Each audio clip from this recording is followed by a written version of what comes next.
Bismillahirrahmanirrahim və bihi nəstəin. Allah Taala din üçün müəyyən sütunlar qərar verib. Yəni, bəzi əməllər var ki, din onların üzərində qurulub. Onlar olmasa, din olmaz.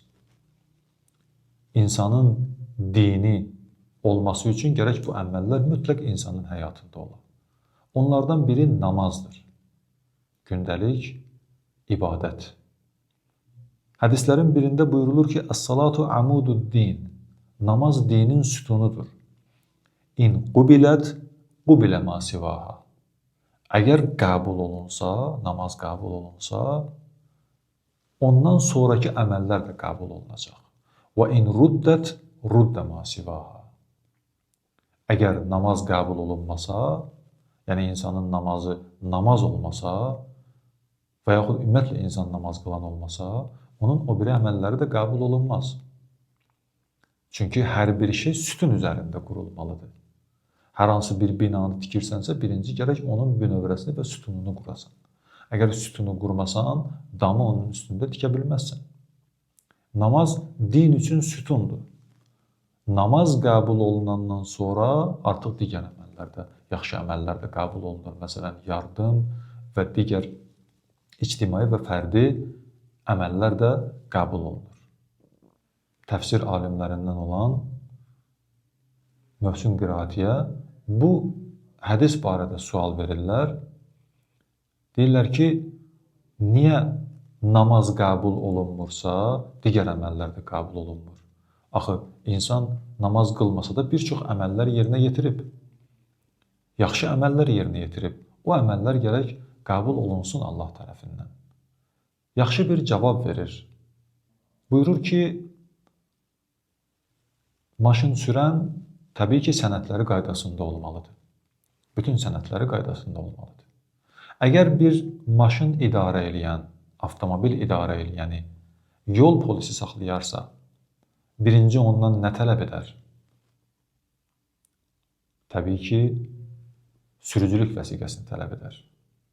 Əgər bir insanın, bir sürücünün, avtomobil idarə edənin sürücülük vəsiqəsi yoxdursa və yol polisi onu saxlasa, ondan sürücülük vəsiqəsini tələb edəndə göstərməsə, desə ki, yoxdur, ondan sonra o bir çox sənədləri göstərə bilər.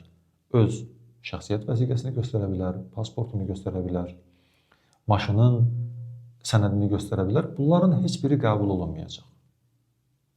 Heç biri polis tərəfindən qəbul olunmayacaq. Deyəcək ki, yox, birinci sürücülük vəsiqəsini təqdim et, görüm hələ sənin sürücülük üçün hüququn var, ondan sonra sənin pasportuna, maşının pasportuna və digər sənədlərə baxa bilərəm.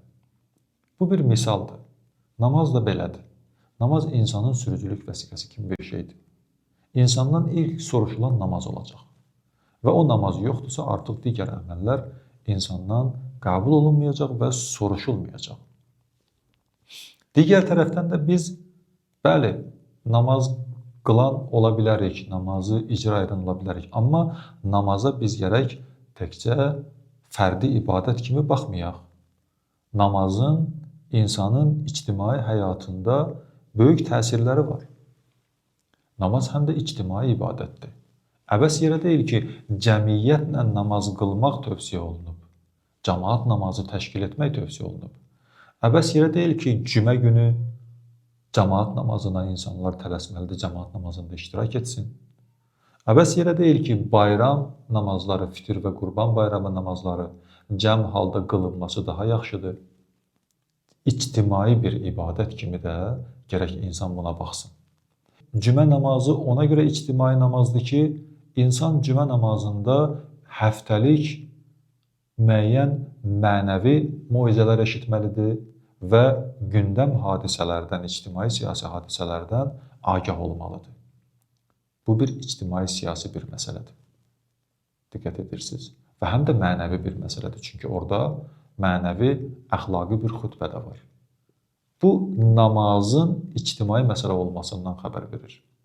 Namazın digər təsirləri də var. Gündəlik cəmiyyət namazının da özünün təsirləri var. Cəmiyyət daxilində əxlaqi tərbiyə, Əgər insanlar hamılıqla, yəni varlı, kasıb, yaşlı, qoca, cavan, vəzifəli, vəzifəsiz, yüksək vəzifədə olan və yaxud məsələn aşağı vəzifəsi olanlar hamılıqla cəmaət namazında iştirak edərlərsə, baxmayaraq ki, məqamları, vəzifələri və sosial vəziyyətləri müxtəlifdir, amma namazda bir cərgədə dayanırlar. Və artıq burada bərabərlik təmin olunur. Yəni, ictimai cəmiyyət daxilində bir əxlaqi və tərbiyəvi bir məsələ formalaşır. Bu çox mühümdür ki, insan cəmiyyət namazında iştirak etsin və cəmiyyətin digər təbəqəsindən olan insanlarla eyni sırada dayansın. İctimai birlik və bərabərlik, sosial əlaqə, yəni namazda iştirak edən müxtəlif təbəqələrdən olan insanlar bir-birilərindən xəbərdar olsunlar. Zəngin kasıbın halından xəbərdar olsun, sağlam xəstənin halından xəbərdar olsun, cavan qocanın halından xəbərdar olsun, dost, qardaş, dostunun, qardaşının halından xəbərdar olsun. Bu da bir ictimai birlik, vəhdət və bərabərlik əlamətidir. Digər cəhətdən insanın həyatının nizam-intizama düşməsi, qaydaya düşməsi. Bu da namazın insanın fərdi və ictimai həyatında təsirlərindən biridir. Diqqət edin, bir insan əgər vaxtında namaz qılan olsa, onun digər işləri qaydasına düşər. Yəni, hər hansı bir işi tamamlamaq istəyirsə, namaza qədər tamamlayacaq. Və namaz vaxtında artıq namazına gedəcək. Digər bir işi namazdan sonra, məsələn, axşam namazına qədər icra edəcək. Səhər sübh namazına qalxacaq, yuxusu tənzimlənəcək. Səhər sübh namazına qalxmaq üçün axşam erkən yatacaq, yuxusu tənzimlənəcək. Bu da insanın fərdi həyatında olan bir təsiridir və bu fərdi həyatda olan təsir ictimai həyata da təsir qoyur. Çünki yuxudan tez duran, əgər ictimai işlərlə məşğuldursa, cəmiyyətin işinə tez yetişər. Bu da bir təsirdir. Digər bir təsir sosial dəstək və birlik ruhu. Cəmaət namazlarında insanlar bir-biri ilə görüşüb hal-əhval tuturlar və bir-birlərinin dərdinə şərik çıxırlar. Bir-birlərinin halından xəbərdar olurlar.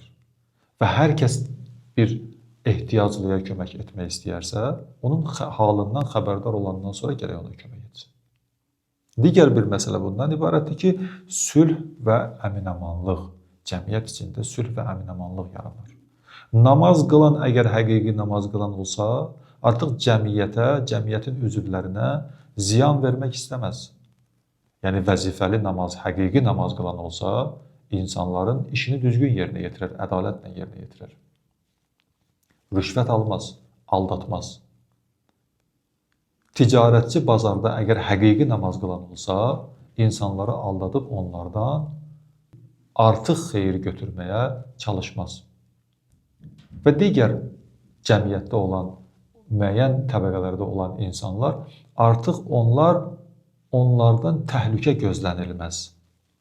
Həqiqi namaz qılan olsalar, onlardan təhlükə gözlənilməz. Yəni, cəmiyyət artıq deməz ki, məsələn, filan kəs əgər filan şey satırsa, məni aldada bilər. Çünki həqiqi namaz qılan kimi tanıyır onu. Filan bir vəzifəli əgər yanına getsəm, işimi həll edəcək. Çünki həqiqi namaz qılan kimi tanıyır onu. Və digər məsələlər də artıq yavaş-yavaş öz həllini tapacaq. İnsanların bir-birinə ziyan verməsi, zərər verməsi sıfıra enəcək.